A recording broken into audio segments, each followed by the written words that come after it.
Hey, what's good? This is another episode of Burn the Bookies, and I just wanted to start off by saying that life is a blessing, and to take the time to smell the roses, and to try to take some chances and face your fears and enjoy life, and that's what we're here for. We're here to gamble, and sometimes we should do that in actual life too. Anyways. I got a few picks for you. I have some NCAA picks, and I have some NBA picks for you. The first game that I have for you is the Nebraska Cornhuskers on the road playing against the Michigan State Spartans. Nebraska is a 3-point favorite on the road. I'll tell you that the first few games, Nebraska was really having a really difficult time of it. Like, they got beat by Colorado, and they got massacred by a couple of teams, but the last few games, Matt Rule has really put it together, as much as I hate to say it, being a Carolina fan, and since they just fired him. But I feel like they're doing a lot better than Michigan State, who has fired their coach, and they've had a really rough go of it. They've only won 2 games. I'm taking Nebraska minus the 3 points. And I am warning you right now. I have a lot of favorites on this slate. I've done a lot of research going into it, and at first I was like, man, this can't be right, and I mean, we'll see what happens with it. All right. Next game, I have to tell you, I'm a Clemson fan, and Notre Dame is going into Clemson, and I know what you're thinking. You're thinking I'm going to top Clemson plus the 3, but I'm going to take Notre Dame minus the 3. I feel like Sam Hartman's doing a pretty good job. Notre Dame has had a pretty tough schedule. Clemson has not had anywhere near as difficult of a schedule, and they're 4-4 on the season. And I feel like they might go 4-5 after this week. So I'm taking Notre Dame minus the 3. The next game that I have for you, I have Florida State minus 21.5, playing against Pittsburgh on the road, and Pittsburgh has not been a great team this year. I'm going to take Florida State. I'd probably buy the half a point, but I mean, you probably don't need it. But I mean, I do it just in case, because sometimes just bad things happen, and you wish you'd bought that half a point in a parlay, where instead of pushing on that game and hitting a 4-teamer, you brick a 5-teamer, and if you just bought the half a point, you'd have been all right. Florida State, I like them minus the 21.5.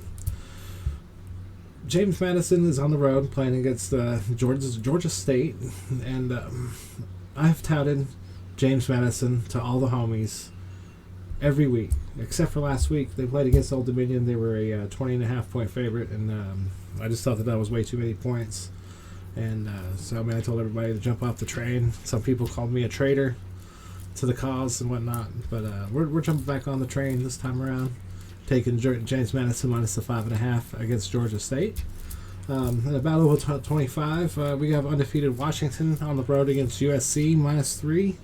I think Penix Jr. is the real deal, and I have a group text with some friends of mine down in Houston, and one of them asked, said something about a quarterback sporting the number 0, and I was like, man, if Penix Jr. came out sporting the number 0, like, that would be so legit. But I have Washington beating USC, covering the minus 3 points on the road. USC puts up a lot of points, but their defense, I've seen spaghetti strainers that had better defense than how they've been playing these last several games. So we're taking Washington minus the 3, and I did warn you that we had a lot of favorites on this slate. We have Boise State on the road against Fresno State. Fresno State is a 2.5-point dog, 2.5-point favorite at home. And I'm going to take Fresno State minus 2.5, as I've seen some people get really burned pretty bad by Boise State this year. And thankfully, I have not been one of those people, and I don't think I'm going to be one of those people this weekend either. UCLA is playing on the road against Arizona.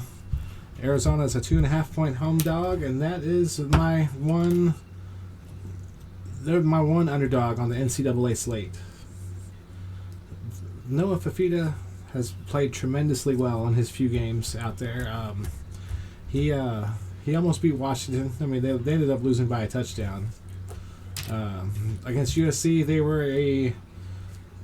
took USC to triple overtime, and they took the ball out of that kid's hands, and they did some crazy running play in triple overtime. Whereas I feel like if they had just let that kid pass the ball, they might have actually beat USC in either fourth or fifth overtime. But that's not what happened. I like Arizona against UCLA plus the 2.5 points.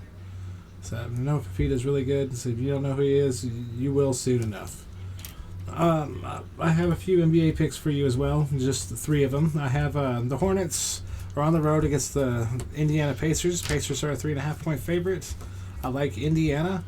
The Lakers are a 3.5 point favorite against the Orlando Magic. I like the Lakers on the road. Orlando, they're trying to put it together. I think they need a little bit more. They need a few more games to gel. I think by 20 games in, I think that they'll be playing really well as a unit. But I feel like the Lakers have a better chemistry right now. And then the last game, I have the Boston Celtics are a 9.5 point favorite playing against the Brooklyn Nets, and I would take the Boston Celtics in that game. Boston has been firing on all cylinders. They look like the team to beat in the East right now. I really like Boston in that game. Anyways, I feel like that's about the end of it. So I got 10 games right there. We'll see how we do. So don't go broke. Make any of these. I don't want to get sued. I don't want to hear about how you lost your house because I went 2-8 on a random Saturday, first week of November. But thank you for tuning in, and as I said, we have the NFL coming up, and we'll have some picks for you then. And thank you for watching. See you next time around.